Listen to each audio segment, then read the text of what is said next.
What's up, YouTube? It's your Huckleberry here. You can call me Huck. Back with another video. I realize that not a lot of you guys are finding me yet, but it's a means to an end.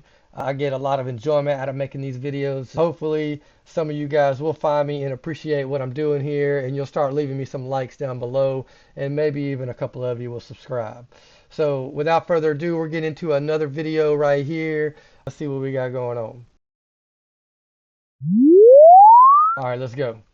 I mean, part of it is being like a white woman that I'm privileged and I have a lot of privilege. So I feel like white tears are not always something that's helpful or necessary. Guys, we might have found the leftist final boss, and she's in Minneapolis. Let's talk. Okay, I remember. I do like reviewing Amala. She's got some really good content and a really good perspective on things. And I think being a black female and me being a white male, especially with our age difference, how we see eye to eye on a lot of things, it gives some good perspective about whatever the topic is. So let's hear what she's got to say. Talk about it. Yeah, you better. Yeah, you better.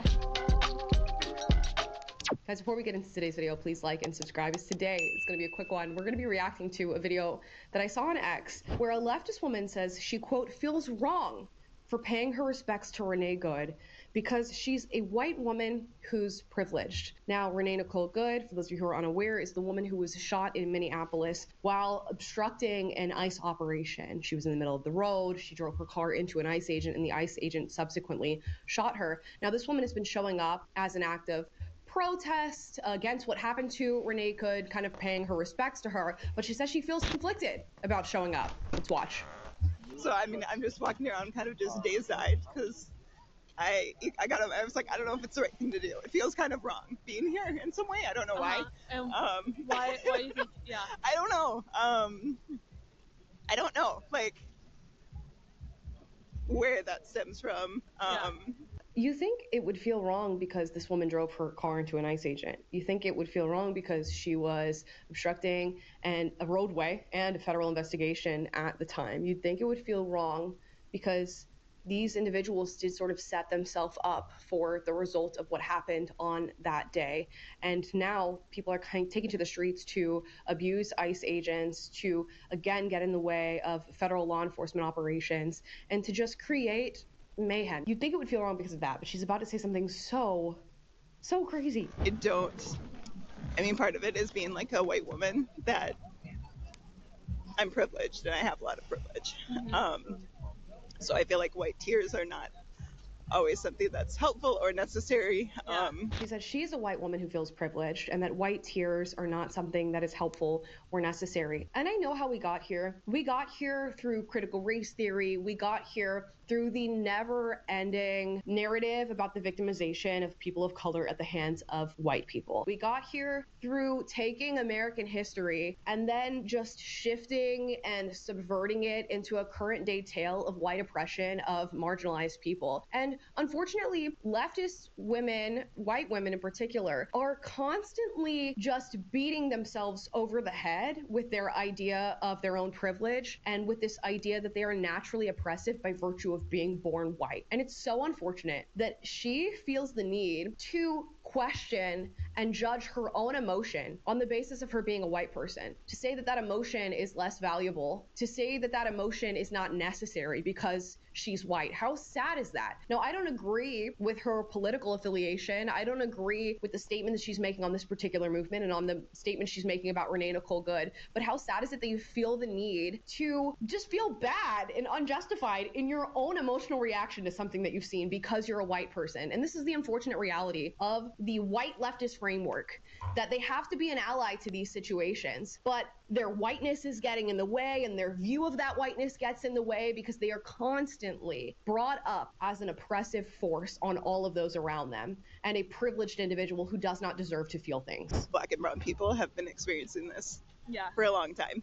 This isn't new for them, and so So she said black and brown people have been experiencing this for a long time. This isn't new for them. And what she's talking about is them being shot by federal law enforcement of any kind. Look up the stats on that. Look up the stats on police brutality and fatality at the hands of police. And guess what? Okay, this is not an inherently black or brown issue. There's actually no evidence suggesting that police officers target black and brown people.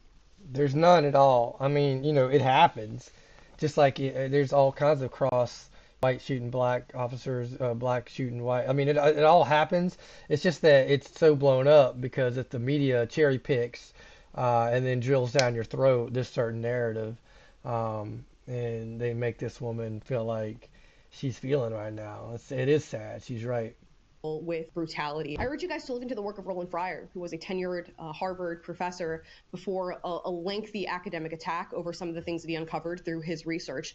And you will find no evidence of police brutality targeting black and brown people. But what she's really saying here is that Renne Good is somebody who should not be treated with the equal dignity and respect that other victims of police brutality are treated with, because she's a white person and black people have been experiencing this, at least narratively, more than white people have. What an insane thing to say. A victim is never just a victim with these individuals. Not that I believe personally that Renne Good is a victim under these circumstances, but through their worldview, a victim has to be sort of like poured into a strainer, and then we have to see what lasts at the end of the day. And Renne Good's story is poured into this little strainer, and what falls out is, oh, she's white, okay, which makes her a little bit privileged, but she's gay, so that stays in the strainer. And she died being an activist and fighting against ICE and standing up for illegal immigrants, so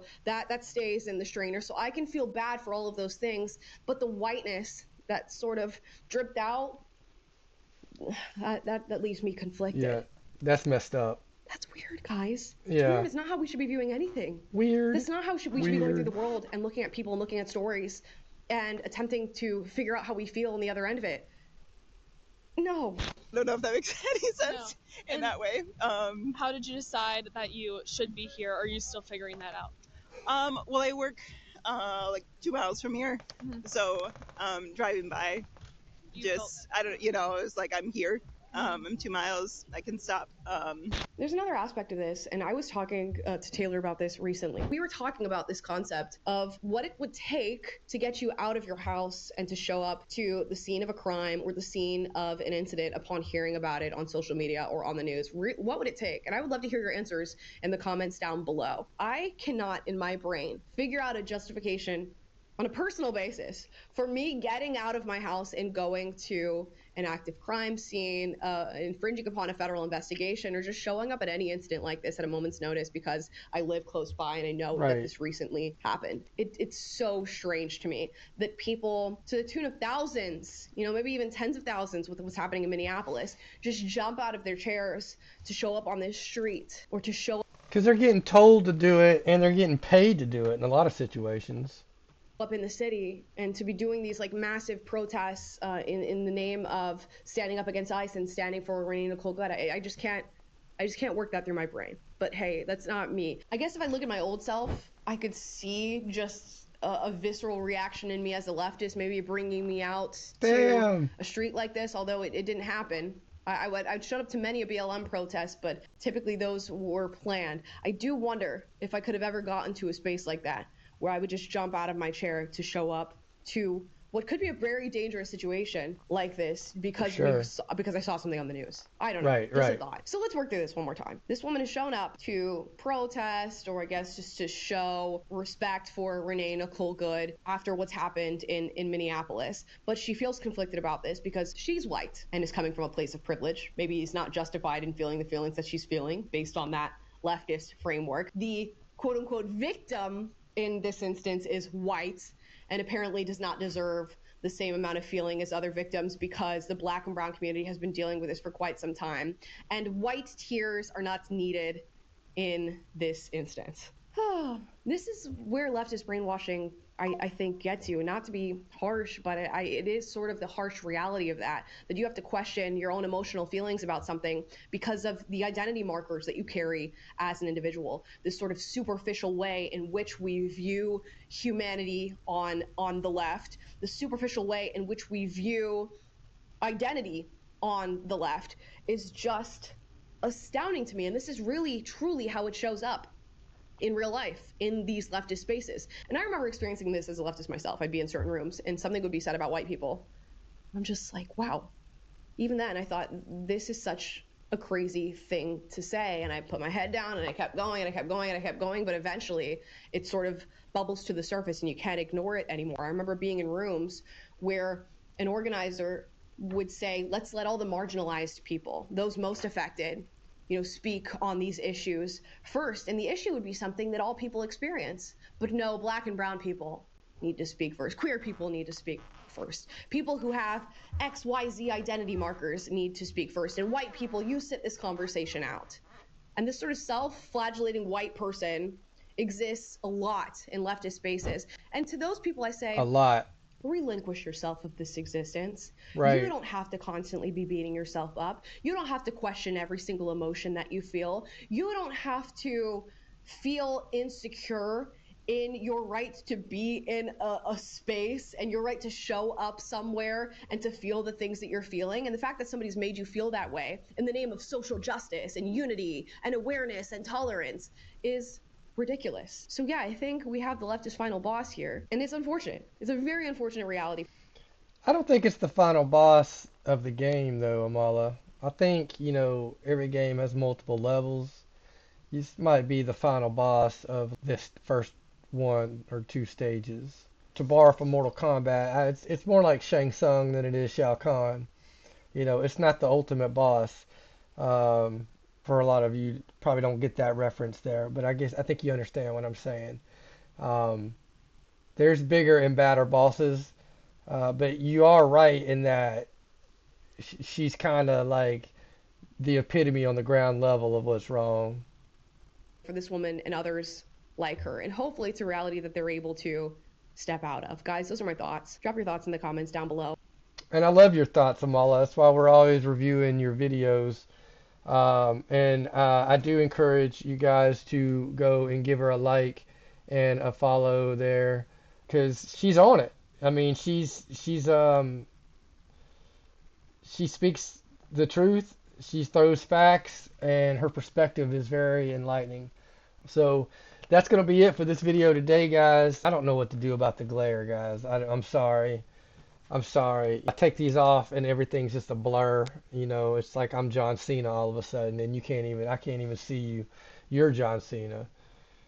Anyway, guys, leave a like down below. I would appreciate it. I'm your Huckleberry. You can call me Huck. We're going to do another video soon. I hope you check it out. You're a daisy if you do. Peace.